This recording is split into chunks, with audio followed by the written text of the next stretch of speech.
Anna here, and today I'll be taking a look at a family game where you are going to try to drop it in this very big grid, like 4 in a row style game.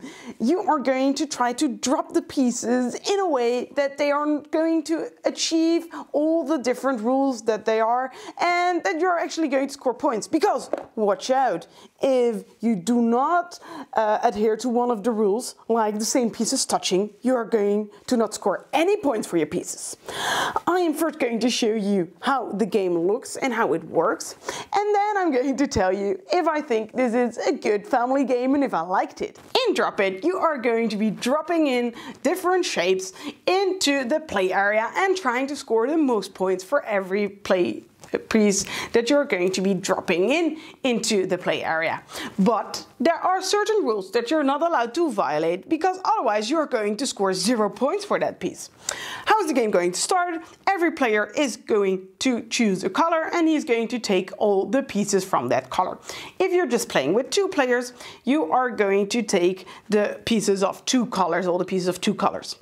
When throwing in the pieces, you are going to score points depending on how high your piece is and if you are touching any of the circles. For the big circles, you're going to score 1 bonus point, and for the little circles, you're going to score 3 bonus points.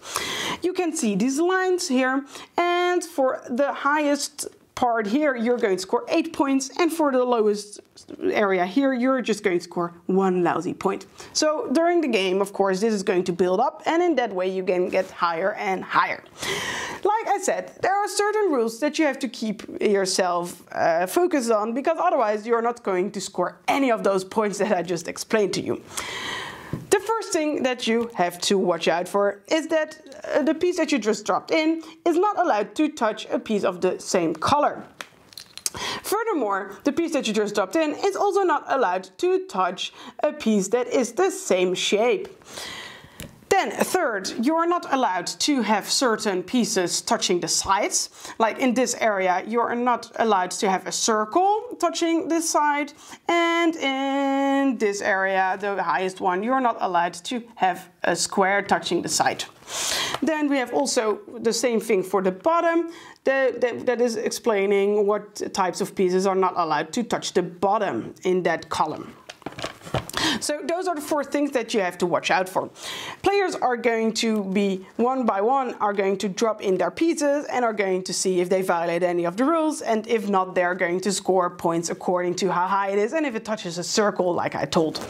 Players are going to keep their score on this score track, and the moment that everyone has thrown in all of their pieces, the game is going to end, and you are going to check who scored the most points. You have some variants in the game where you're going to have a team play, and there are also some pieces like jokers where you're going to be able to play in a different way. And there's also extra sheets where you're going to be able to have the same rules, but now the sides are not allowed to be touched by certain colors. And that is the game. So the first thing I want to point out is the player board, because I really like the design of this. It is very sturdy. It has this hole at the bottom, so you can immediately get all of the pieces out and start another game. It has this very clear lines etched into it, so even if you're doubting, is my piece on top of the line and underneath the line, it's going to be very clear with the lines that are etched into it.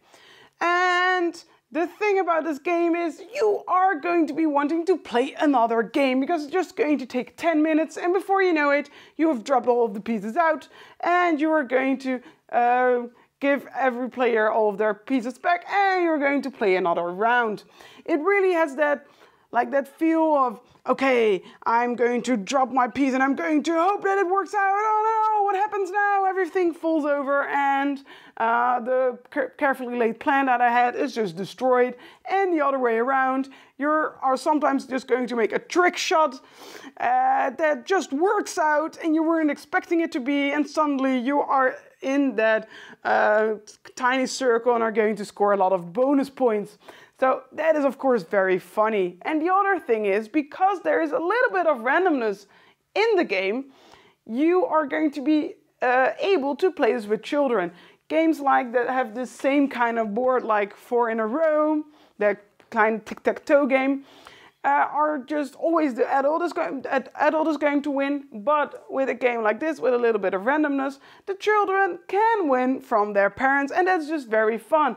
I found this game so enjoyable to play with children. Because you don't feel like you have to hold in. They can just go all out, and it's also a great way to teach them some spatial awareness. Probably you could play it with adults, but I do think it is maybe going to be a little bit boring. It's really just more of a filler style game then. But if you really like the dexterity aspect of it, with a little bit of tactics and a little bit of randomness, I think you're really going to enjoy Drop It. Thanks so much for watching the Dice Tower videos. Find more great videos and reviews, as well as our top-rated audio podcast at dicetower.com.